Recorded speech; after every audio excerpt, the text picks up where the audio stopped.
Kung tawagin po ako sa amin ay Tisoy. Pero kabaliktaran po yun ng kulay ng balat ko. Ayos lang naman sa akin yun. Hindi na po yun importante.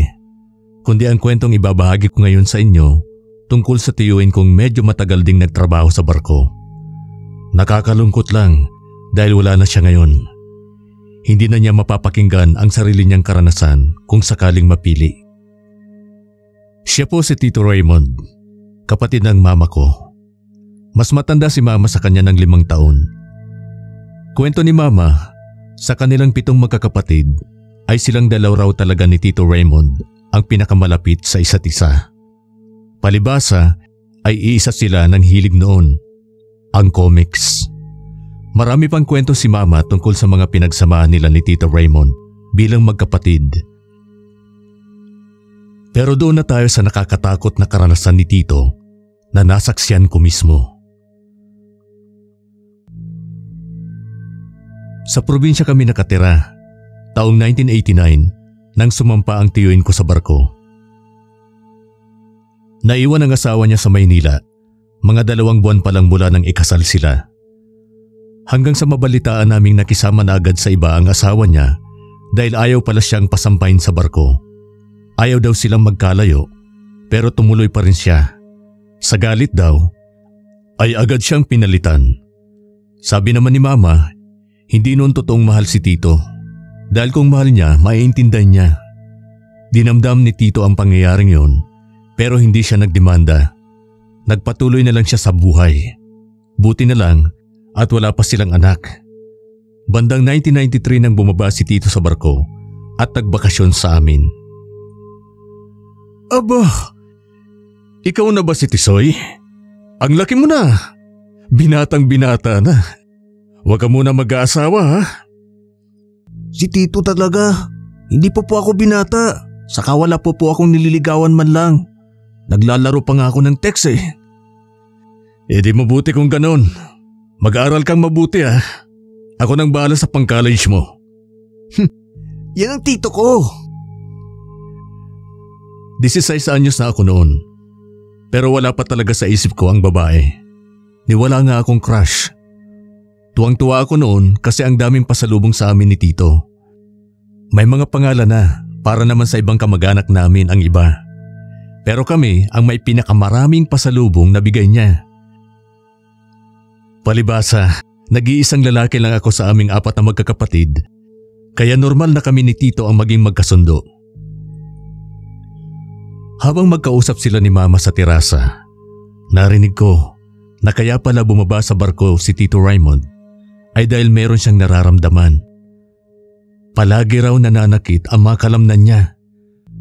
Yung tipong binabanat at hinihimay. Tapos masakit din lagi ang ulo at madalas ay nanlalabo pa ang paningin. Nakapagpa-check up naman na raw siya sa barko pa lang at nung nag-check-in siya sa Maynila. Bali 2 beses na siyang nakapagpatingin sa doktor.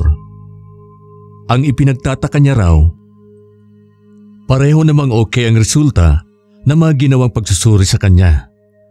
Pinayuhan siya ng boss nila na magpahinga muna o kaya ay magpatingin daw sa albularyo at baka kinukulam o ano.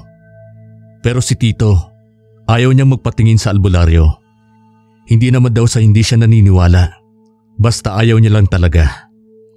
Pero ang payo ni mama, kapag hindi pa bumuti ang pakiramdam niya, ay kailangan daw subukan ni Tito para sa ikagagaling niya at nang makabalik pa siya sa trabaho.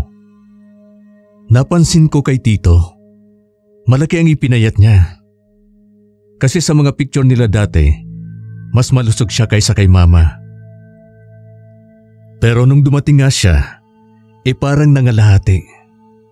Bigla tuloy akong nalungkot noon nang marinig ko ang pag-uusap nila. Sa kabila pala ng masayang mukha ni Tito nung dumating, ay may iniinda na siya.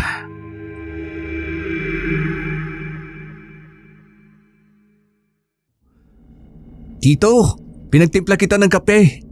Sabi ni mama, mahilig ka raw dito eh. Salamat Tisoy. Parehas kami ni mama mo, mahilig sa kape. Siya nga pala Tito, yung tatay ng kaklase ko albularyo yun, pati lolo niya. Lahi nila baka lang po makatulong sa'yo. Ikaw talaga. Siguro nakikinig ka sa usapan namin ng mama mo, no?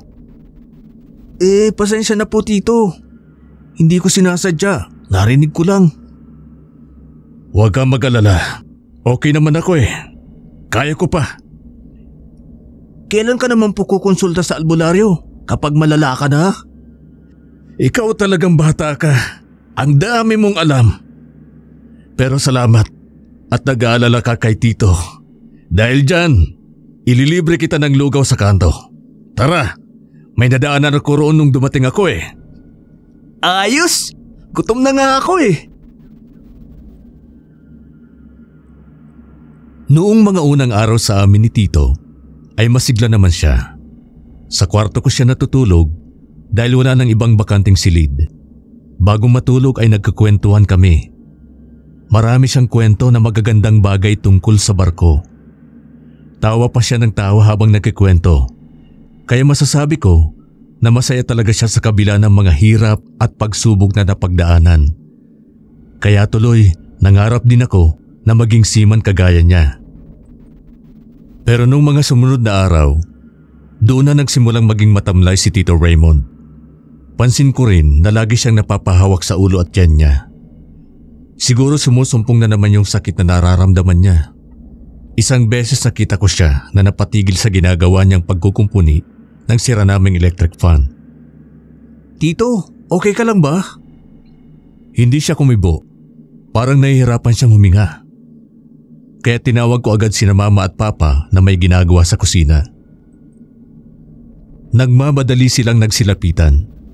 Ako naman kumuha ko ng tubig. At nagmamadali ko ring iniabot kay tito. Nung medyo umayos ang pakiramdam niya, dinala siya sa kwarto namin at tinulungang makahiga. Hindi ako mapakali noon kasi nag-aalala talaga ako kay tito. Pero hindi ko rin naman napigilan ang antok. Nakatulog na rin ako. Hindi ko alam kung ilang minuto pa lang akong nakakatulog nang maramdaman ko na gumalaw ang kama. Pagtingin ko sa tabi ko ay wala ang tiyuhin ko. Hindi ko na lang pinansin. Baka nagbanyo lang o kaya uminom ng tubig. Kinabukasan, mas maaga akong nagising kay tito. Pupungas-pungas pa akong bumangon pero biglang nandilat ang mga mata ko nang makita ko yung mga paa niya na puno ng natuyong putik. Sumilip ako sa bintana ng kwarto. Mukha ngang umulan kagabi dahil basa pa ang daan pati yung mga halaman sa paligid naming halatang nadiligan. Naisip ko, baka lumabas si tito kagabi nung nawala siya sa higaan. Pero bakit kaya? Ano naman ang gagawin niya sa labas ng ganong oras?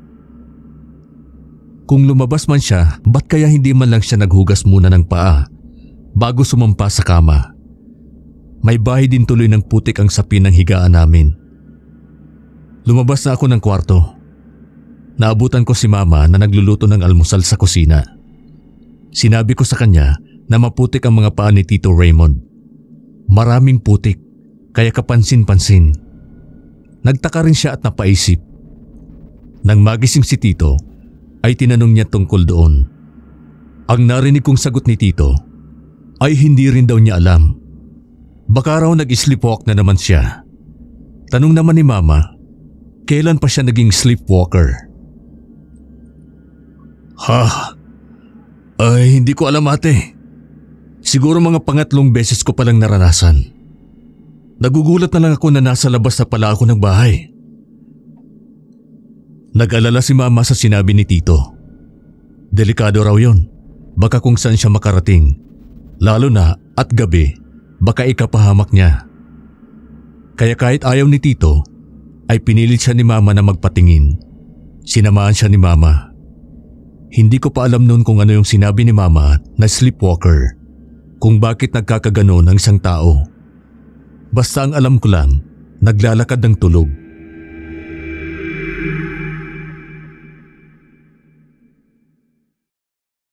Yung paglalakad ni Tito Raymond ng tulog ay nasundan pa. Isang beses, tumayo ako para magbanyo. Hindi ko na tiningnan ang oras. Basta tulog na lahat noon sa bahay pati si Tito. Pabalik na ako sa kwarto galing sa banyo nang magkasalubong kami sa pintuan. Pareho kaming nagulat. muntik pa kaming magkauntugan. Oh, Tito, saan ka pupunta? Sa banyo. Pumasok na ako sa kwarto, pero hindi pa ako nakatulog.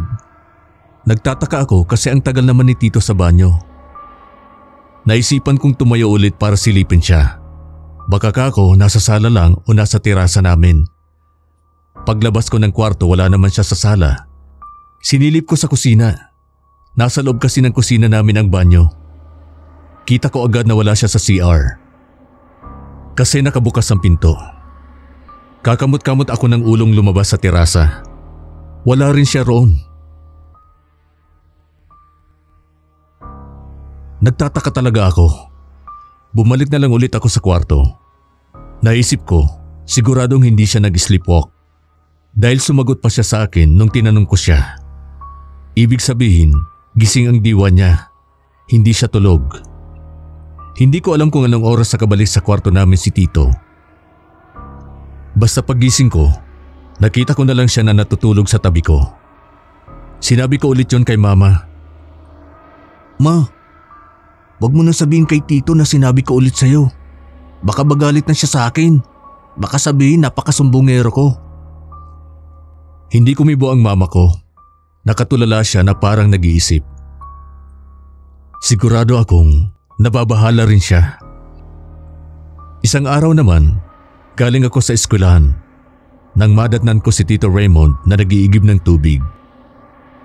Ibinabaan niya ang timba nang makita ako. Oh, Tisoy! Kumusta ang eskwela? Okay naman, Tito. Final exam na namin next week. Tulungan na kita dyan. Hindi. Kaya ko na to. Binuhat na uli ni Tito ang dalawang timba papasok ng bahay namin. Gusto ko sana siyang tanungin tungkol sa nangyari kagabi. Kaya lang nagdalawang isip ako.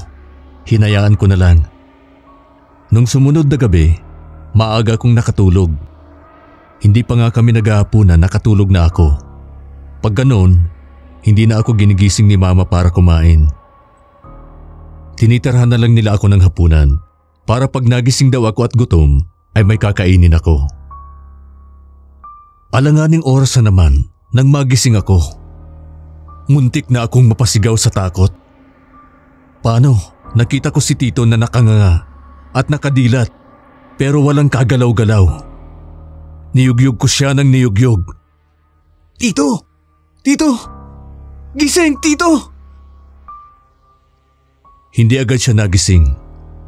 Inulit-ulit ko ang pagyugyug sa kanya habang sinasabayan ko ng pagtawag kina Mama. Pumasok naman agad sila sa kwarto namin. Ugali ko talagang hindi maglak ng pinto. Sila na ang nakagising kay Tito. Pinainom agad ng kapatid ko ng tubig. Hingal na hingal si Tito. Yumakap siya kay Mama na parang takot na takot. Niyakap din naman siya at hinimas-himas ang likod. Natatakot ako, ate. May nakikita ako sa panaginip ko na nakakatakot. Sinabi sa amin ni Tito kung anong nakikita niya na nakadagan sa dibdib niya at sumasakal din sa kanya. Parang aswang daw. Nakakatakot sobra ang mukha na unti-unting inilalapit sa mukha niya. Kaya pala parang hindi siya makahinga at nandidilat ang mga mata niya. Sabi pa ni Tito, hindi yun ang unang beses na naranasan niya yon. Kahit nung nasa barko pa siya, ay ilang ulit ang nangyari sa kanya. Pinalabas nila kaming magkakapatid, tapos nag-usap-usap silang tatlo nila Papa.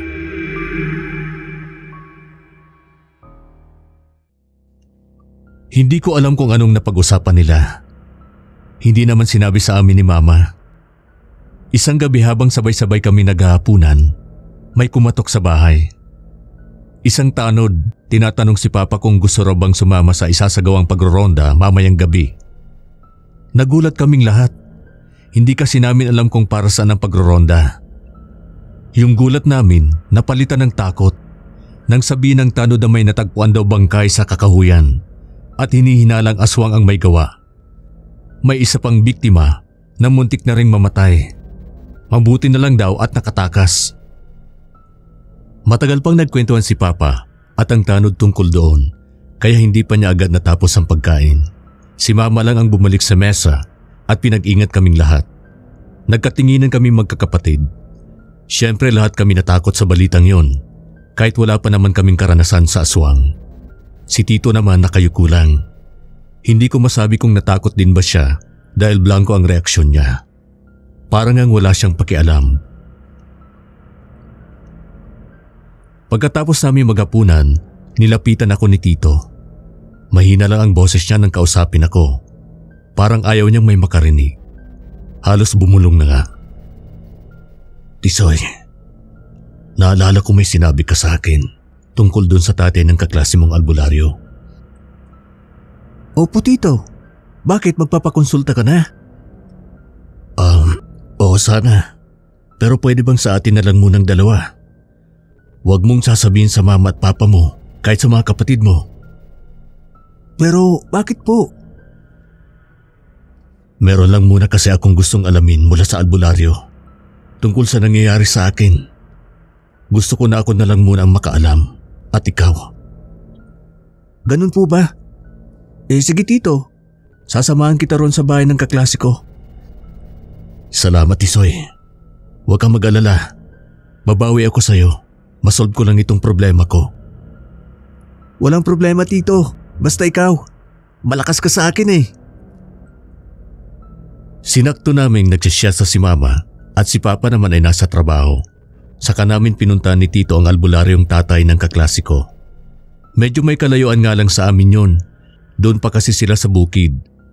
Kung kailan naman malapit na kami at natatanaw ko na ang bahay ng kaklase ko, ay saka naman huminto sa paglalakad si Tito. Parang nagbago na raw ang isip niya. Tito, ayun na po yung bahay oh. Ngayon pa ba tayo atras? Pasensya ka na Tisoy. Bigla kasi akong natakot eh. Ano po bang kinatatakutan mo? Mabait po ang tatay ng kaklase ko. Pwede nating sabihin sa kanya na ilihim ang pagkonsulta mo. Basta saka na lang. Bumalik na lang tayo sa ibang araw. Sigurado ka po ba? Hindi ko na napilit si Tito Raymond. Nainis ako noon. Nasayang lang ang pagod namin sa paglalakad. Wala naman kasing tricycle na pumapasok papunta roon. Pero wala naman akong magawa. Inisip ko na lang na baka malaki talaga ang pinagdadaanan ni Tito kaya ganun siya katakot. Kaya tuloy ng mga sumunod na araw, napansin ko na lalo pang naging balisa ang tito ko. Wala akong maisip na maitulong sa kanya, kundi ang makipagkwentuhan o kaya ay ipagtimpla siya ng kape. Si Papa, sumasama siya sa mga nagroronda gabi-gabi. May nakakakita pa rin daw kasi sa aswang. Pero wala pa naman uling na biktima, maliban dun sa una at dun sa muntik ng mabiktima. Si Mama, lagi kong nahuhuling nakatingin kay Tito. Siguro binabantayan niya, inoobserbahan. Sigurado ako na napapansin din ni Mama ang pagkabalisa ni Tito, lalo na sa gabi.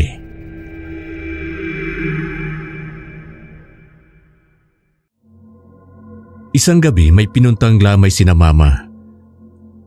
Malapit na kaibigan niya yung nakaburol. Kasama niya mga kapatid kong babae. Si Papa naman nakikipag-inuman sa mga kumpare niya.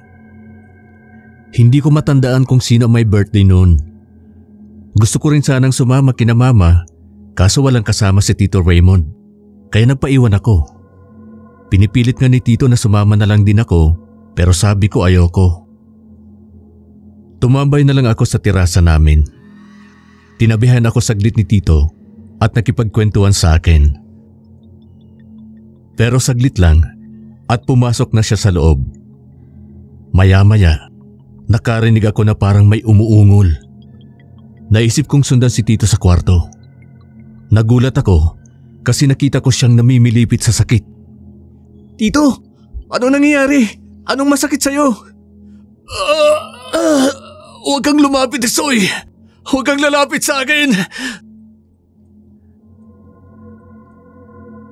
Pero Tito, kailangan mo ng tulong. Sandali, hihingi ako ng tulong sa kapitbahay. Huwag! Pero Tito, iwan mo muna ako. Nagtatalo ang isip ko noon kung susundin ko si Tito o hihingi na ako ng tulong para sa kanya. Kita ko yung grabing pamamawis niya habang nakahawak siya sa tiyan. Maya-maya ay ang ulo naman ang hinawakan niya. Pati tuloy ako pinapawisan na rin sa sobrang pag-aalala. Doon na lang ako tumayo sa labas ng silid. Nakikiramdam. Halos sumigaw na si Tito sa sobrang sakit siguro ng nararamdaman niya. Maya-maya ay natahimik din. Siguro umokay na kaya sinilip ko. Pagsilip ko, nagulat ako dahil bigla siyang lumabas ng kwarto. Humahagibis eh. Parang hangin lang siya na dumaan sa harapan ko. Tumakbo siya palabas. Tito! Saan ka pupunta? Tito! Tito, sandali! Hindi ako nilingon man lang ni Tito Raymond. Dire-diretso siya sa pagtakbo. Hinabol ko siya hanggat natatanaw ko pa. Pero grabe. Parang hindi talaga pangkaraniwan ang bilis na yun ni Tito. Halos mapugto ang hininga ko sa sobrang paghingal kaya napilitan akong huminto. Dahil sa paghinto ko sa pagtakbo, kaya nawala na siya sa paningin ko. Nagpalinga-linga ako sa madilim na kalsada. Doon po sa probinsya namin, wala talagang ilaw sa daan. Wala nga pong nakahanay ng mga poste. Malayo-layo rin ang agwat para mga bahay. Naglakad-lakad pa ako ng konti. Nagbabaka sakali na makita ko siya. Sinisigaw ko rin ang pangalan niya. Baka sakaling marinig niya ako. Tito! Tito Raymond! Tito Raymond, asan ka na? Pero nang maalala ko yung napapabalitang gumagalang aswang sa baryo namin, kinilabutan ako bigla. Kaya patakbo na rin akong bumalik sa bahay. Nang makauwi na ako ay pumwesto ako sa bintana. Hinihintay ko na makabalik si Tito. Kaso nauna pang makabalik sina Mama sa kanya. Tinanong ni Mama kung kumain na kami ng tito ko. Sabi ko hindi pa. Lumabas kasi si Tito. Sabi may bibilin lang pero hindi pa ako bumabalik. Hindi ko sinabi kina Mama ang totoong nangyari dahil sigurado ako na mag-aalala na naman siya pati mga kapatid ko, baka matakot sila. Ang nasa isip ko noon ay kakausapin ko muna si Tito. Baka kasi magalit siya sa akin kapag sinabi ko kina Mama ang nangyari. Buti na lang pagod na sina Mama. Magpapahinga na nga raw siya. Ako na lang daw ang maghintay kay Tito at sinabihan din niya ako na kumain na. Hanggang sa lumalim na ang gabi, nakakaramdam na ako ng antok. Nagpasya akong matutulog na, hindi ko na siya hihintayin. Paalis na ako sa bintana nang matanaw ko si Tito na paparating. Mukha siyang pagod na pagod, kaya ikinuha ko agad siya ng tubig. Salamat Tisoy. Andyan na ba ang mama mo? Kanina pa po, pero hindi ko sinabi yung nangyari. Sabi ko lang may bibilin ka sa labas. Nang marinig yun, ay nagpasalamat ulit siya sa akin. Tinapik niya ako sa balikat tapos pumasok na siya sa loob ng kwarto.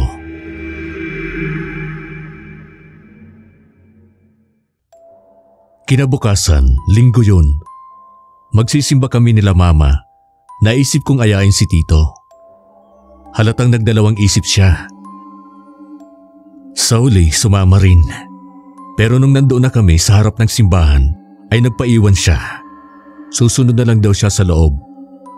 Nangangalahati na ang misa, hindi pa sumusunod si Tito. Kaya nagpaalam ako kay Mama. Sabi ko, titingnan ko lang si Tito sa labas. Paglabas ko, nakita ko siyang nakatayo sa gate at naninigarilyo. Sa kwento ni Mama, ay matagal nang nahinto ni Tito ang paninigarilyo. Kaya nilapitan ko siya at tinanong tungkol doon. Tito, tapos ang homily, ba't nandito ka pa? Saka ba't naninigarilyo ka ulit? Sabi ni Mama, naawat mo na ang sarili mo dyan. Binitawan niya ang yosi at tinapakan. Palagi kasi akong kabado ngayon dahil sa sakit ko. Nababawasan ang kaba ko kapag nag-yosi. Ganun po ba? Tara na po sa loob. Matatapos na ang misa Hindi, dito na lang ako. Siya nga pala Tisoy, ituloy na natin bukas yung pagpunta sa albularyo. Tumango ako kay Tito, tapos bumalik na ako sa loob ng simbahan. Kinagabihan, narinig kong nagpaalam si Papa kay Mama na sasama ulit siya sa pagroronda. May hinabol na naman daw kasi ang aswang kagabi. Pasasaan daw ba at mahuhuli rin nila ang aswang na yon. Nung gabi rin yun, tulog na sina Mama at mga kapatid ko. Saktong nagising ako ay nakita kong bumabangon si Tito Raymond. Hindi ako nagpahalata na nakita ko siya. Bigla kasing pumasok sa isip ko na kaysa tanungin siya kung saan pupunta, ay susundan ko na lang. Maingat akong humakbang palabas din ng bahay. Gusto kong makita kung saan talaga nagpupunta si Tito. Kapag gano'n na sumasama ang pakiramdam niya, baka nagpapalipas sa kakahuyan o ano. May malapit kasing kakahuyan sa amin. Ang nasa isip ko noon kaya siya lumalabas ay dahil naiiya siya kina Mama at Papa na makita ang sitwasyon niya, kaya nagtatago na lang siya. Sa pagkakataon na yon, hindi naman tumatakbo si Tito. Naglalakad lang siya ng mabilis, kaya kahit papano ay nasusundan ko siya. Hindi nga ako nagkamali ng hinala. Doon nga siya pumasok sa kakahuyan. Hindi ako masyadong lumalapit kasi baka maramdaman niya ako. Kaya nakadistansya lang ako ng pagsunod. Huminto siya sa tabi ng malaking puno. Hinawakan niya ang isang kamay niya ron na parang nahihirapan na naman siyang huminga. Kung ano yung nakita ko sa kanya noon sa kwarto, ganun din yung nakita ko sa kanya sa kakahuyan. Namimilipit na naman siya sa sakit. Kaya nakumbinsi ako na nahihiya nga siguro talaga siya na ipakita kina Mama ang nangyayari sa kanya. Awang-awa ako kay Tito. Gustong-gusto ko na siyang lapitan noon. Kaso nag-aalangan ako dahil baka ikagalit niya. Nung sinumpong nga siya sa kwarto, pilit niya akong pinaalis. Pero sa pagkakataon na yon, hindi pa ako umalis. Binantayan ko siya kasi baka kung anong mangyari sa kanya ron. Baka bigla na lang siyang himatayin. Walang makakakita sa kanya kapag iniwan ko siya. Nagulat pa ako nang bigla siyang humarap. Ang mas ikinagulat ko ay yung pagbabago ng anyo niya pagharap niya sa akin. Hindi naman nagbago na naging anyong aswang tulad ng mga nakikita nating drawing sa comics at yung napapanood sa mga pelikula. Iyon pa rin ang mukha niya. Naging mabangis nga lang. Yung tipong para siyang galit na may kaaway. Kunot na kunot ang noo at nagngangalit yung mga ngipin niya. Tapos naglalaway. Pasugod siya sa akin kaya napaatras ako. Tito! Tito, si Tisoy ito! Tito! Malakas naman ang pagkakasabi ko noon, pero parang hindi niya ako naririnig o hindi niya ako naiintindihan. Tuloy pa rin yung paglapit niya sa akin. Hindi na ako nakatiis. Tumakbo na ako.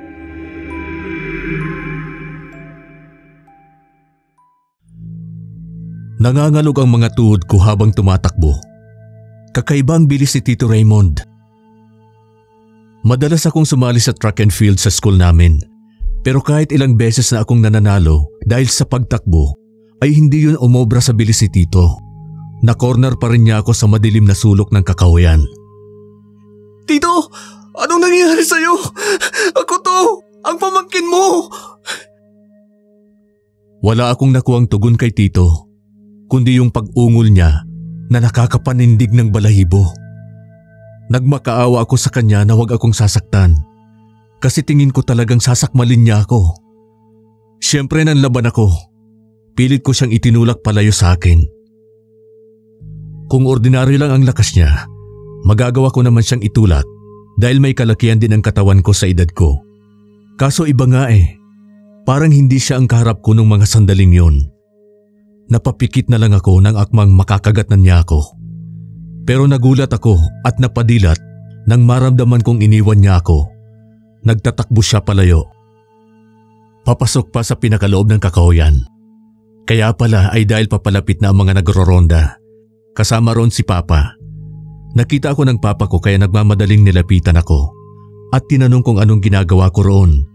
Habang yung mga kasama niya, ang tinatanong naman sa akin ay kung saang direksyon nagpunta ang aswang. Nakita rin pala kasi nila na inatake ako. Sabi ko kay Papa, sinundan ko yung nakita kong aswang kaya napapunta ako roon. Hinabol kasi ako tapos ibang direksyon ang itinuro ko sa mga nagroronda.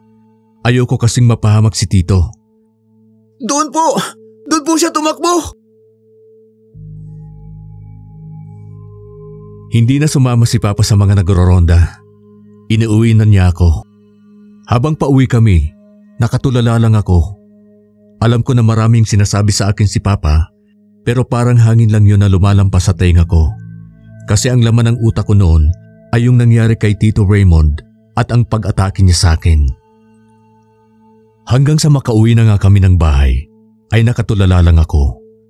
Si Mama alalang-alala sa akin. Nakikita ko sa mukha niya, pero tulad kay Papa, hindi ko rin mawawaan ang mga sinasabi niya. Ang umuuko pa ng isip ko ay yung nangyari sa amin ni Tito Raymond. Paulit-ulit sa utak ko.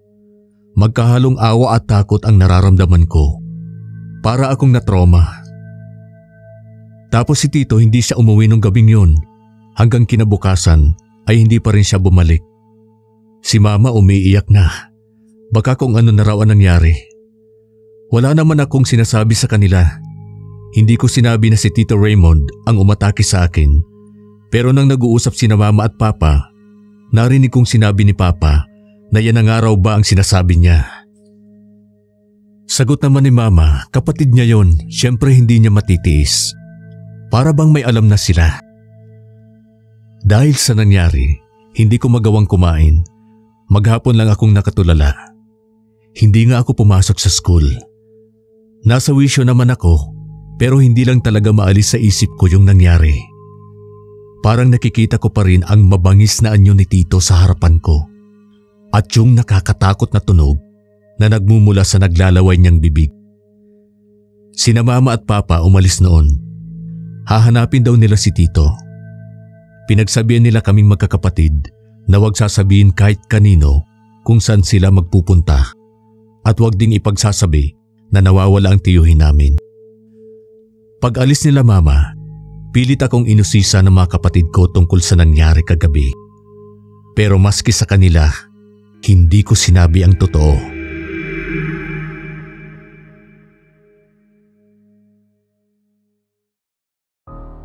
Bumalik sina Mama at Papa nang hindi pa rin nila kasama si Tito Raymond. Ako naman medyo nakarecover na. Inaya ako ni Mama sa kwarto ko, tapos inilak niya ang pinto, parang walang makaistorbo sa pagkausap niya sa akin.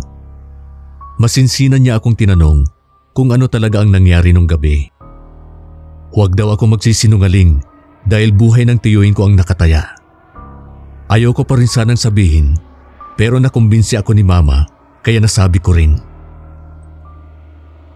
Ma, si Tito kasi sa tingin ko, hindi pangkaraniwan ang sakit niya. Natatandaan niyo po ba dati yung kapitbahay natin na bigla na lang nawala? Ang sabi ng matatanda, di ba? Nayanggaw daw. Yung nahawa ng aswang. Hindi naman natin alam kung totoo yun, Ma. Pero sa nakita ko kay Tito Raymond, parang naging ganun nga siya eh. Parang naging aswang. Dinitalye ko pa sa Mama ko yung nangyari nung sundan ko si Tito sa Kakawayan. Kaya nasapo niya ang ulo niya na parang hindi makapaniwala. Ma, alam kong tinitiis lang ni Tito yung nararanasan niya. Sana gumaling pa siya. Sana malampasan po niya kung ano man yung nararanasan niya ngayon. Huwag sana siyang matulad sa kapitbahay natin na bigla na lang nawala. Hindi mapigilan ni Mama na mapaiyak sa nangyayari sa kapatid niya. Humagulhol talaga siya kaya niyakap ko. Kung natuloy lang po kami sa albularyo, baka umayos ang pakiramdam niya. Alam kong hirap na siya, Ma, kaya gusto na niyang magpagamot. Dahil sa mga sinabi ko, ay lalong nagpursige sina Mama na mahanap si Tito Raymond. Sigurado raw na kailangan ng kapatid niya ng tulong.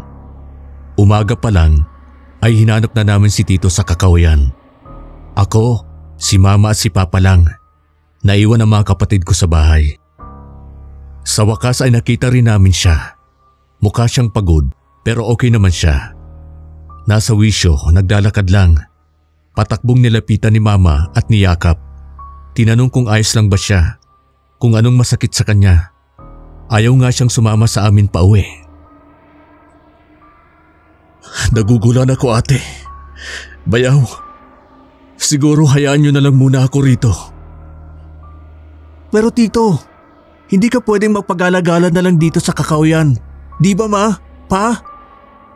Pinilit siya ni Papa na sumamang pauwi. Tutulungan daw siya. Pagka-uwi ng bahay, ay hinainan agad siya ni Mama ng pagkain. Kumain naman siya pero konti lang. Parang nilamnan lang talaga niya ang sikmura niya. Pagkatapos kumain ay nagpahingal sa kwarto si Tito. Habang natutulog siya ay nag-usap sina Mama at Papa kung ano ang dapat nilang gawin. Naisip ni Papa na itali. Tinutulan naman yun ni Mama. Ayaw niyang gawin yun sa kapatid niya. Pero iginiit ni Papa na kung hindi nila yung gagawin ay lalabas si Tito sa hating gabi para maghanap ng mabibiktima tulad ng isang tunay na aswang. Yun daw ba ang gustong mangyari ni Mama kay Tito? Kahit ayaw ni Mama ay si Papa ang nasunod. Alam kong nahirapan din si Papa sa pagdedesisyon niyang yun. Pero yun lang siguro ang naisip niyang paraan. Nung bandang hapon na, nagulat pa si Tito Raymond. Pagkagising niya ay nakagapos na siya sa higaan. Teka! Bakit niyo ako itinali? Hindi ako masamang tao! Pakawalan niyo ako! Nagwawala si Tito Raymond. Hindi ko siya makayang tingnan sa ganun niyang sitwasyon, pero alam kong kailangan. Naupo si Mama sa tabi ni Tito at hinaplos siya sa noo. Sabi ni Mama, kailangan namin yung gawin para sa ikabubuti niya. May isang bagay na ipinakiusap si Mama kay Tito. Gusto niyang malaman kung anong nangyari sa barko. Ba't nagkaganon ang kapatid niya?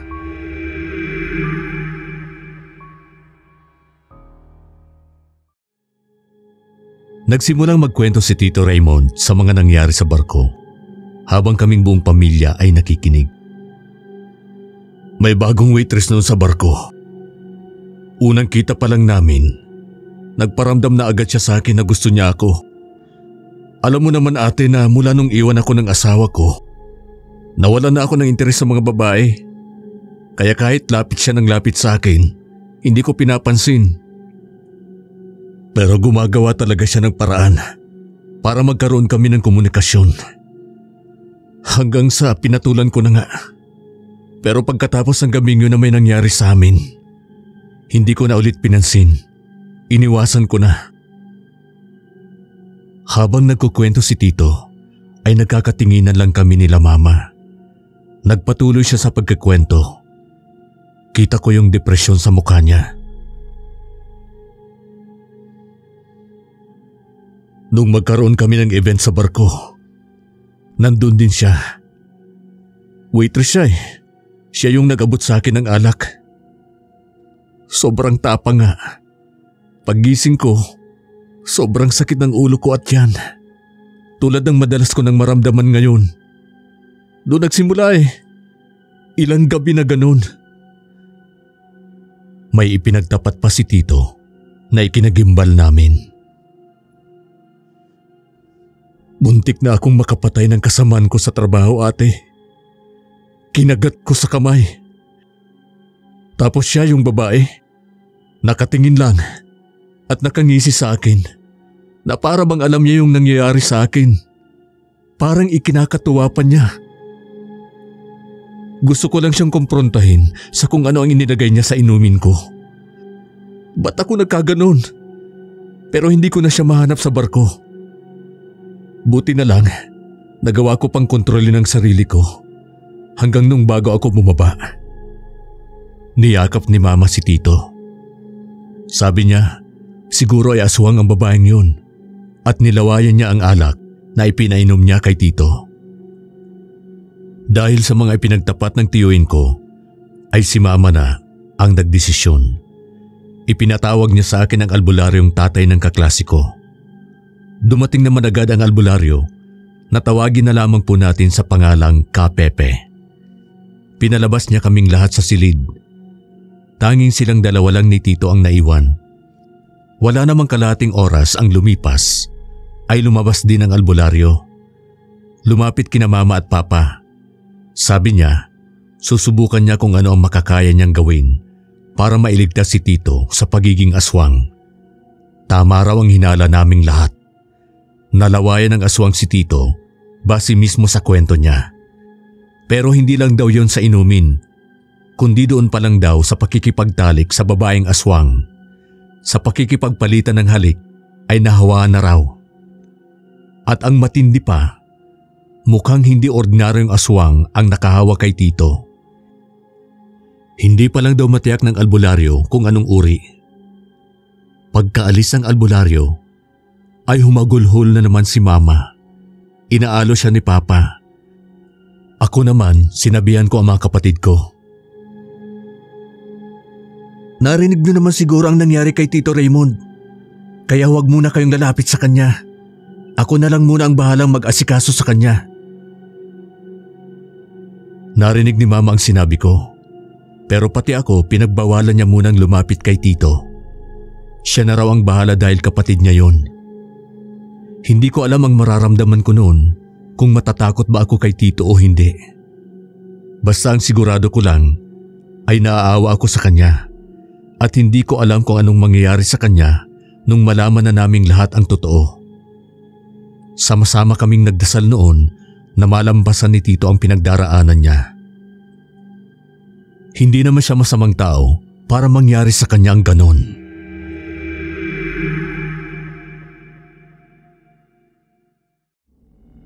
Tatlo lang ang kwarto namin sa bahay. Isa kina Mama at Papa, isa sa mga kapatid kong babae at isa sa akin. Pero dahil nga sa gamit ni Tito ang kwarto ko, kaya doon na muna ako nakisiksik sa silid ng mga kapatid ko. Ayaw kasi ni Mama na tumabi pa ako kay Tito. Baka raw kung anong mangyari habang natutulog ako. Baka maulit yung ginawang pag-atake sa akin ni Tito sa kakahuyan. Isang gabi ay narinig kong umuungol na naman si Tito Raymond. Yung ungol na nahihirapan. Maya-maya ay palakas ng palakas. Naging sigaw na parang gustong kumawala. Buti na lang at malayo ang kapitbahay sa amin. Kung tulad sa tinitirhan namin ngayon na magkakalapit na ang bahay, siguradong pinagpiestahan na kami.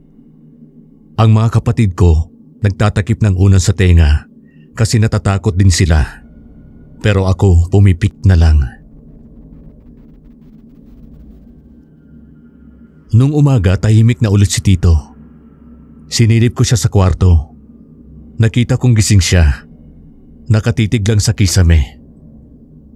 Siguro nararamdaman niya na nakasilip ako. Kaya tumingin siya sa akin. Tisoy, ba't di ka pumasok dito? Natatakot ka na ba sa akin? Hindi po naman sa ganun, Tito. Ayaw lang ni Mama na maistorbo ko ang pamamahinga mo. Pumasok ako sa loob at naupo sa gilid ng kama. Alam ko naman na hindi niya ako sasaktan sa mga sandaling yon dahil nasa wisyo siya. Sawa na nga ako sa kapapahinga. Gusto ko na ulit bumalik sa trabaho.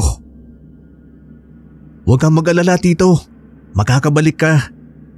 Pagaling ka lang. Paglabanan mo, kaya mo po yan. Sana nga makayanan ko.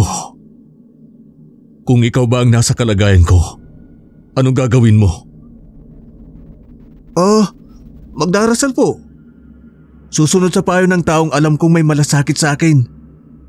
Saka, hindi ko na alam, Tito eh. Baka magugulan din ako sa dapat kong gawin.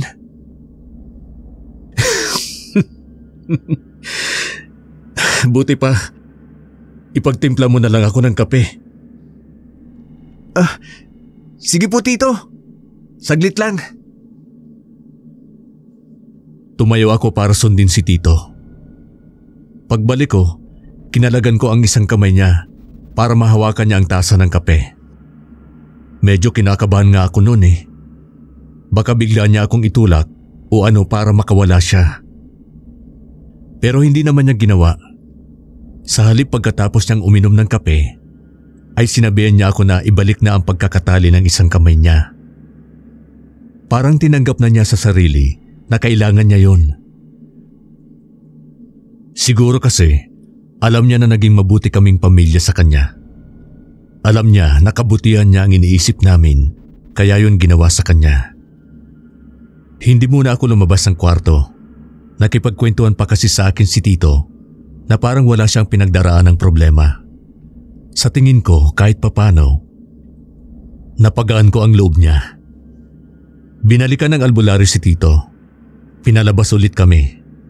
Lahat kami kabado habang hinihintay ang albularyo sa paglabas sa kwarto. Nang lumabas na ay lumapit agad si Mama at kinamusta ang kapatid niya. Sinabi ng albularyo, sinubukan na niya ang makakaya niya. Pero malaki na raw ang ibon sa tiyan ni Tito. Kumbaga sa prutas ay hinog na. Hindi na niya kayang tanggalin. Nanlumo kaming lahat sa sinabi ng albularyo. Lalo na si Mama, humagulhol na naman ng iyak. Medyo nabuhayan kami ng loob nang sabihin ni Kapepe na meron siyang sasadyaing santiguar. Taga malayo. Nakalimutan ko na yung bayan na sinabi noon ng albularyo. Magaling daw yun. Kakausapin niya tungkol kay Tito. Dati ay nanggagamot lang daw yun. Ordinaryong albularyo. Pero pinag-aralan talaga ang itim na mahika. Saka nagpunta pa raw yun ng iba't ibang bayan. Halos malibot ang Pilipinas sa pag-aaral tungkol sa mga aswang. Hindi raw siya mahihindian nun dahil meron yung utang na loob sa kanya. Pinanghawakan namin ang pangako ng albularyo na dadalhin niya sa amin ang santiguar na itago po natin sa pangalang Kadamyan. Palaging nangingibang bayan si Kadamyan kaya nahirapan si Kapepe na hanapin at kausapin. Kaya yung sitwasyon ni Tito sa tingin ko noon ay palala na ng palala. Maski umaga, sumusumpong talaga ang pananakit ng katawan niya. Kulang na lang ay maging ganap na aswang ang hitsura niya. Mabuti na lang at wala pang nakakaalam ng nangyayari noon kay Tito maliban sa pamilya namin. Kahit mga kapatid ko, talagang hindi sila nagkukwento sa mga kaklase nila. Siyempre ako rin. Natitigilan lang ako kapag kwentong katatakutan ang pinag-uusapan ng mga kaeskwela ko. Lalo na yung tungkol sa aswang. Lumalayo na lang ako kaya tinutokso nila akong duwag. Ang hindi nila alam, inaalala ko lang talaga kasi ang kalagayan ni Tito. Pag-uwi ko ng bahay, nadatnan kong nagkakagulo si na Mama. Kaya pala, nakatakas daw si Tito Raymond. Pagpasok daw ni Mama sa kwarto wala na roon. Tali na lang ang naiwan tapos sa kabukas ang bintana. Mukhang doon daw dumaan. Dahil sa pangyayaring yon ay nadagdagan ang pag-aalala namin. Hinanap agad namin si Tito sa paligid maging sa kakahuyan. Pero hindi namin siya nakita sa buong maghapon na yon.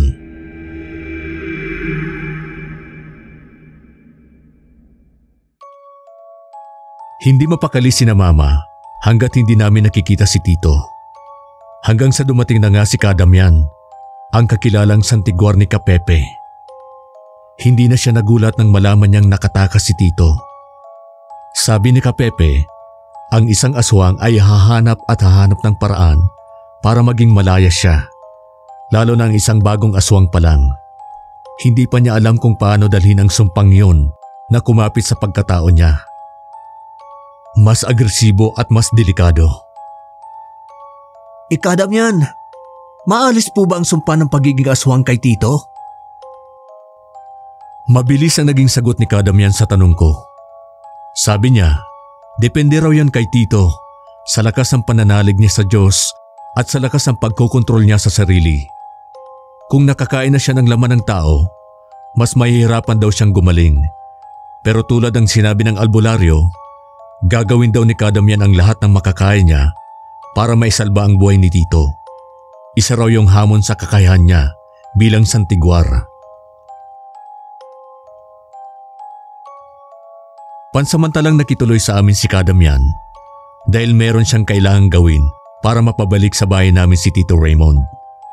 Natutuhan daw niya yon sa isang albularyong nakilala niya sa bundok. Hindi ko na matandaan kung anong bundok yung binanggit niya. Basta meron siyang titimplang langis mula sa mga gamit na bitbit niya. Mga pinagsama-samang katas sa mga dahon daw yun. Hindi basta-basta nakikita sa paligid. Iyon daw ang aakit kay Tito na bumalik sa amin. Noon pa lang daw niya yun masusubukan. Pero yung albularyong nagturo sa kanya noon ay subok na yun. Kapag napabalik niya si Tito sa amin, ay saka naman namin igagapos ulit para isagawa naman niya ang nalalaman niyang ritual ng pagpapaalis sa sumpa ng pagiging aswang sa katawan ni Tito. Pero hindi niya yun gagawin ng isang araw lang. Kailangang makumpleto niya ang ritual sa loob ng 13 gabi nang walang gumagambala sa kanya. Inumpisahan na nga ni Kadamyan ang pagtitimpla ng langis. Mabaho ang amoy malansa. Pero nakapagtataka dahil kita naman namin na mga dahon lang yon na dinidikdik niya at pinapakatas pero malansa ang amoy. Ipinahid niya yon sa pinto namin pati sa bintanang dinaanan ni Tito nung tumakas siya. Habang inaasikaso yon ni Kadamyan, nalaman ko kay Papa na patuloy pa rin palang nagsasagawa ng pagroronda ang mga kababaryo namin. Pero wala namang napapabalitang bagong biktima ang aswang. Kaya lang siyempre hindi namin maiwasan na mag-alala dahil baka matsyempoan ng mga nagroronda si Tito. Hindi kasi namin alam kung nasaang lupalop siya noon eh. Baka bago pa makagawa ng paraan ng santiguar na matulungan siya, ipapahamak na siya. Yan po yung mga alalahanin namin nila Mama dati. Si Mama lagi ko siyang nakikitang nakaluhod sa harap ng altar at nagdarasal. Pati trabaho ni Papa apektado na rin.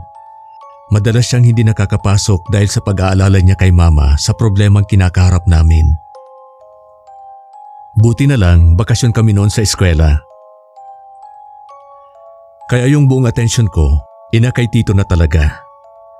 Si Kadamyan, doon lang siya natutulog sa upuan namin na malapit sa sala sa pintuan. Inaabangan kasi niya ang pagdating ni Tito Raymond. Siguro mga pangatlong gabi yun. Nang magising ako, sa lakas ng pagsasalita ni Kadamyan, parang may kinakausap siya. Lumabas ako ng kwarto pero pinabalik agad niya ako sa loob. Pinagalitan pa nga ako at pinaalala na wala dapat makagambala sa kanya. Bumalik naman ako agad pero sumilip ako sa butas. Gusto kong makita kung nakabalik na nga ba si Tito.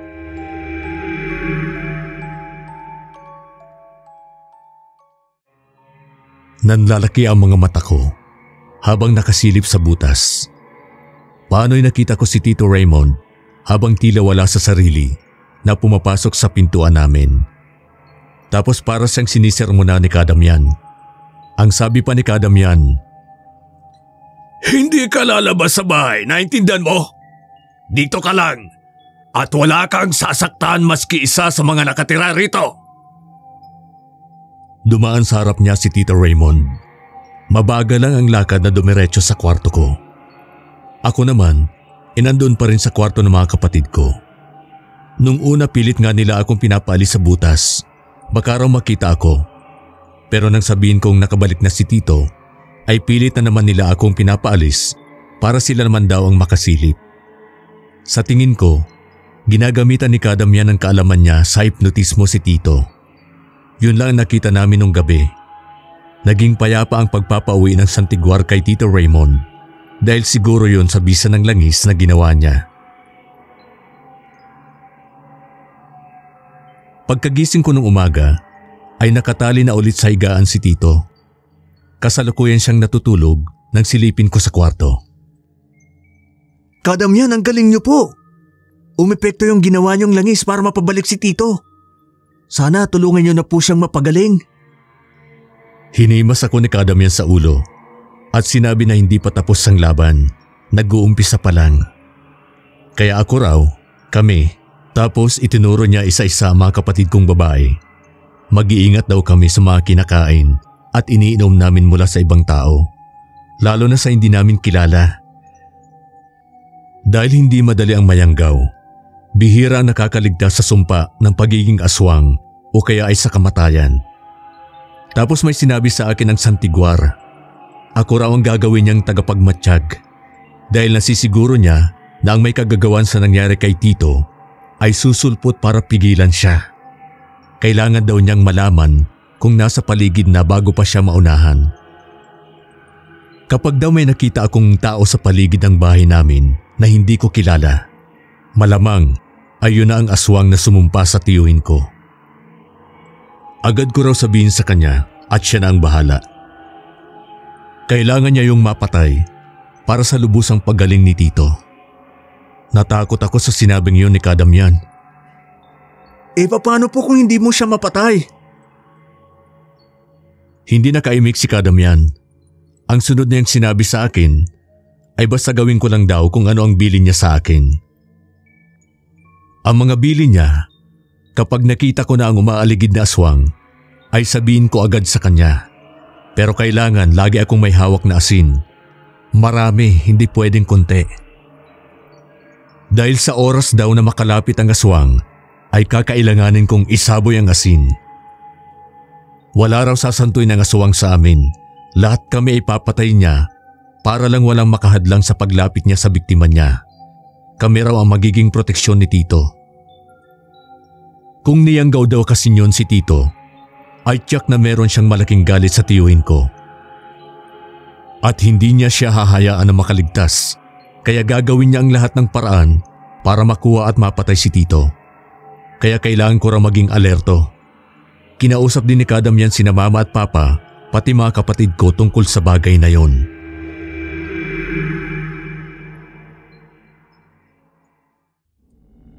Noong mga unang araw na ginagamot ni Kadamyan si Tito Raymond, ay wala naman akong napansin na kakaiba. Walang ibang tao na maaligid sa bahay namin, pero kahit wala sa totoo lang ay kinakabahan ako. Nilalakasan ko lang ang loob ko para kay Tito. Kasi noong mga panahon na yon, para na siyang lantang gulay. Alam niyo yun? Yung sa umaga ay tipong hinang-hina na siya na parang gusto na niyang sumuko. Pero pag darating ang gabi, ay doon naman siya biglang magkakaroon ng buhay. Nagkakaroon ng lakas ang katawan niya. Ganon eksakto ang nangyayari sa kanya.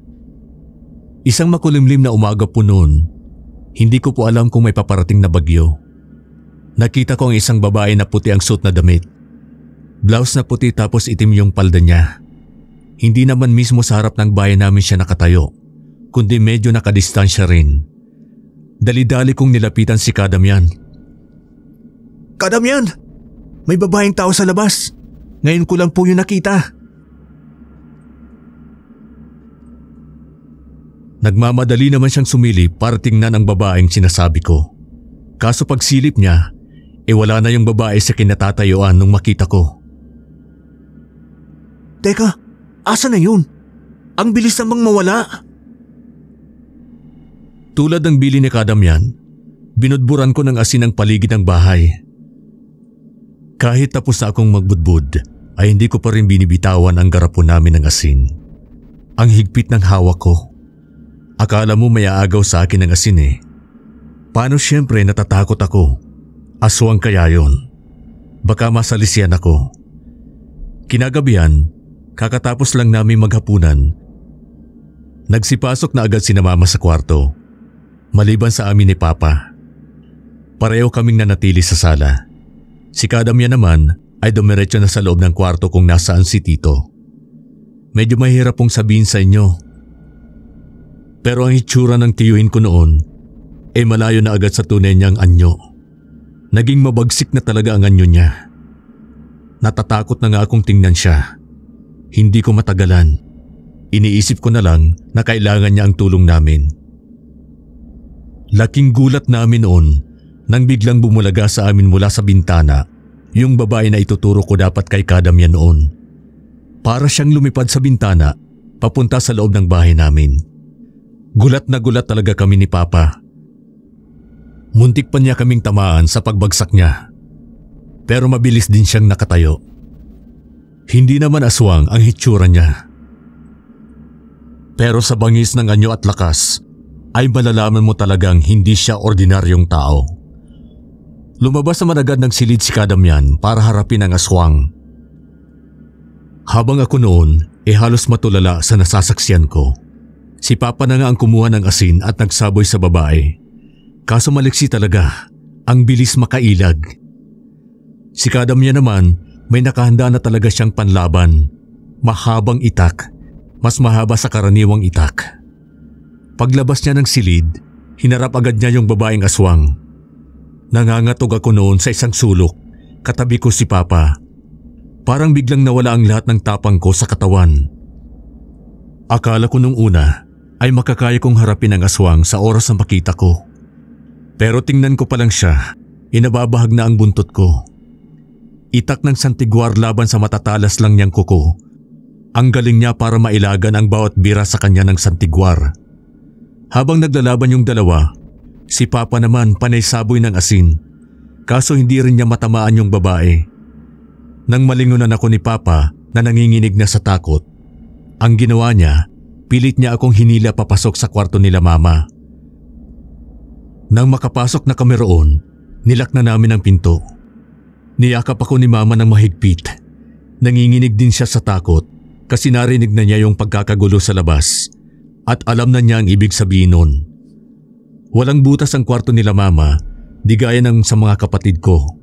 Kaya hindi tuloy namin masilip kung ano ang nangyayari sa labas ng kwarto.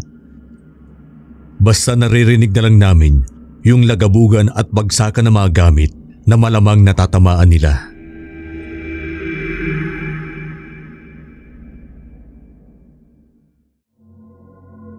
Yung pagtatapat na yun ng santiguar at ng babaeng aswang ay hindi na lang umikot sa loob ng bahay namin. Narinig namin na nakarating na rin sila sa labas. Yung harap namin noon kapag ganong gabi na, halos wala ka nang makita. Maliban sa kung ano ang natatanglawan ng liwanag na nanggagaling sa bahay namin. Hindi nakatiis si Papa. Lumabas siya para tingnan sila. Sumunod naman ako kay Papa. Lalo akong ninerbiyos sa nakita ko. Dahil ang dami na palang kalmot ni Kadamyan. Duguan na siya, pero patuloy pa rin siyang nakikipaglaban. Sinabayan pa ng malakas na buhos ang ulan. Hindi ko alam kung anong meron sa ulan, pero parang yun ang nakapagpatakbo sa kalaban. Nakita na lang namin na tumatakbo na yung babaeng aswang palayo habang si Kadamyan ay nangihinang napasalampak na lang sa maputik na lupa. Mabilis namin siyang nilapitan ni Papa at tinulungan na makapasok ulit sa loob ng bahay. Sabi niya, hindi pa niya napatay ang aswang pero hindi na raw yun babalik dahil alam na niya na hindi niya kayang talunin ang isang santiguar. Pinagtulungan nila Mama at Papa na gamutin ang mga tinamong sugat ni Kadamyan. Napakarami. Halos mapuno ng malalalim na kalmot ang dibdib niya pati na ang kanyang likod. Sa kabila ng sinapit ni Kadamyan sa matatalim na kuko ng aswang ay patuloy pa rin niyang ginagamot si Tito. Nakaalalay lang kami sa kanya. Kapag nakakaramdam siya ng panghihina, ay humihinto siya para magpahinga saglit. Tapos pag medyo umu-okay na ulit siya, ay sa kanya ay pinagpapatuloy ang panggagamot. Talagang tinapos si Kadamyan ang 13 araw niyang pag-iritwal kay Tito hanggang sa tuluyan niyang mapisa ang ibon sa loob ng katawan. Nang matapos yun, ay kinausap ulit niya sina Mama. Nakikinig lang ako. Sabi niya, gagaling na raw si Tito. Iiwan daw niya ang langis sa timplado niya at kailangan naming ipahid yun sa katawan ni Tito tuwing 6:00 ng gabi hanggang sa maubos ang langis. Nakita kong inaabutan siya ni Papa ng pera pero hindi niya tinanggap. Tapos nagpaalam na siya sa amin. Habang naglalakad si Kadamyan palayo, ay naawa ako sa kanya. Hindi ko alam kung paano niya natiis ang mga sugat niya at kahit halos ibuhos niya ang sariling buhay, hindi man lang siya tumanggap ng bayad. Hindi naman agad-agad gumaling si Tito pagkaalis ng santiguar. Pero napansin namin na hindi na siya nagpupumilit kumawala at dumalang na rin ng dumalang ang pagdaing niya na dahil sa pananakit ng ulo at tiyan. Si Mama hindi niya nakakalimutan ang bili ni Kadamyan na pahiran ng langis si Tito tuwing 6:00 ng gabi. Kasabay ng unti-unting pagaling ni Tito Raymond, ay nabalitaan naman namin mula kay Ka Pepe ang pagkamatay ni Kadamyan. Nabigla talaga kami. Ang sanhi raw ng pagkamatay ay yun mismong mga tinamo niyang sugat mula sa engkwentro nila ng babaeng aswang. Hindi na raw nakayanan ni Kadam yan dahil masyado palang malalalim ang mga kalmot sa kanya. At meron din pala siyang kagat na hindi na lang siguro namin napansin nung una. Parang bigla tuloy na konsensya sina mama at papa sa nangyari. Nang dahil sa pagliligtas kay Tito ay ibinuwis ni Kadam yan ang buhay niya. Pero sabi naman ni Kapepe, ganun daw talaga ang buhay ng isang albularyo man o santiguar. Talaga raw nasa isang hukay na ang mga paa nila dahil hindi naman lingid sa kanila na sa bawat buhay na gusto nilang iligtas ay pwedeng maging kapalit ang buhay nila.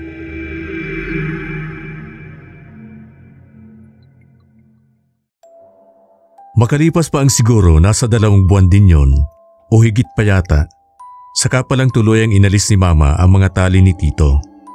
Sa wakas ay nakasabay na ulit namin siyang kumain sa mesa. Matapos kumain ay naupo kami pareho sa terasa. Doon kami saglit na tumambay. Tito, paano ba yan? Malaya ka na ulit. Malaya ka na rin sa sumpa ng aswang na nagkagusto sa'yo. Hindi nga ako makapaniwala na makakaligtas pa ako. Akala ko talaga katapusan ko na eh.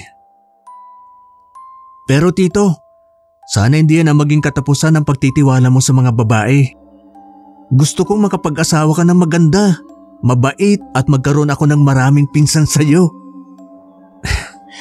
Hindi na siguro. Hindi ko na rin naman alam kung may magkakagusto pa sa akin. Sa gwapo mong yan. Siguradong marami pang babae na magkakagusto sa'yo, Tito. Hindi na ulit sumampa ng barko si Tito. Naghanap na lang siya ng ibang trabaho na mapapasukan. Sabi niya kapag daw kasi umakyat ulit siya ng barko, tsak na maalala niya ang pinagdaanan niya roon, kung saan nagsimula ang paghihirap niya sa sumpa ng aswang na nakilala niya roon sa barko. Tahimik na sana ang buhay ni Tito. Unti-unti na siyang nakakabalik sa dating sigla nang isang araw ay meron siyang sinabi sa akin. Kagagaling lang niya noon sa bago niyang trabaho. Tisoy, nakita ko ulit siya. Sino po, Tito? Yung babae na nakilala ko sa barko. Yung babaeng aswang. Sinusundan niya ako kahit saan ako magpunta. Hanggang sa trabaho, nasundan niya ako. Nakita ko siya sa gate ng pabrika. Pero bakit? Ano pang kailangan niya sa'yo? Saka paano niya nalalaman kung nasaan ka? Hindi ko alam eh. Baka ganun talaga katalas ang pang-amoy ng isang aswang na katulad niya. Siguro dahil hindi siya nagtagumpay sa pangyayanggaw sa akin, kaya ayaw pa rin niya akong tigilan. Baka may balak pa rin siyang masama. Ano pong balak mo ngayon, Tito? Hindi sinagot ni Tito Raymond ang tanong ko, pero kita ko sa mukha niya yung takot. Ako naman dahil nag-aalala na naman ako kay Tito, kaya sinabi ko kina Mama at Papa. Ang ginawa nila Mama, pinalibutan nila ng mga bawang at asin ang bahay namin. Sa amin pa rin kasi nakatira si Tito. Proteksyon daw yon para hindi makalapit sa amin ang aswang. Lalo na kay Tito. Hindi naman daw siguro magagalaw noon si Tito kung nasa pabrika dahil marami roon ng tao. Mas kailangan daw naming mag-ingat sa bahay, lalo na pagsapit ng gabi. Isang umaga, paggising ko nagulat ako dahil nakita ko na namang nakadilat si Tito. Tulad noong una ko siyang nakita na nakadilat at nakanganga nang walang kagalaw-galaw. Tinawag ko agad sina Mama. Pinagtulungan ulit naming yugyugin dahil akala namin ay nag-sleep paralysis na naman. Pero hindi tulad ng dati na nagawa namin siyang gisingin. Nang pulsuan ni Papa ay wala na pala si Tito. Iyak nang iyak si Mama. Pilit pa rin niyang ginigising si Tito. Inawat ko na lang nga. Hindi ko na rin napigilan na mapaiyak noon habang inaawat ko si Mama. Lumalabas ang ikinamatay ni Tito ay atake raw sa puso. Pero ang sabi naman ni Mama ay hindi siya naniniwala. Mas naniniwala siya na may kinalaman pa rin ang babaeng aswang Sa pagkamatay ng tiyuhin ko, malakas daw ang kutob niya. Nung burol ni Tito ay nakita ko ulit ang babae na nakatayo at nakatanaw sa kabaong ni Tito. Pero nang mapatingin nga ako ay bigla siyang naglakad palayo. Alam kong siya yon dahil pangatlong beses ko na yon na nakita siya, kaya hindi na ako maaaring magkamali. Pang-apat at huling beses na nakita ko siya ay nung mismong libing ni Tito. Pero nang ituturo ko na kina Mama, inawala na. Matapos ang libing ay nagulat ako sa sinabi sa akin ni Mama. Inilagay pala ni Tito Raymond sa pangalan ko yung naipon niyang pera sa bangko. Yung pera na yon ang ginamit ko sa college. Tinupad niya ang pangako niya sa akin na siya na ang bahala sa pagkukolehiyo ko. Kaya hindi ko makakalimutan si Tito. Bukod sa nakakatakot niyang karanasan, ako lang din ang tanging pinamanahan niya. Siguro dahil wala naman siyang anak at ako lang ang pamangkin na naging malapit sa kanya. Sana po ay nagustuhan niyo ang karanasan ng tito ko. Hindi man siya nagtagumpay sa huli, alam namin na sa mga panahong inilagi niya sa mundo ay mas lamang pa rin yung masasayang sandali niya kaysa roon sa bahaging nagpahirap sa kanya at sa amin na rin.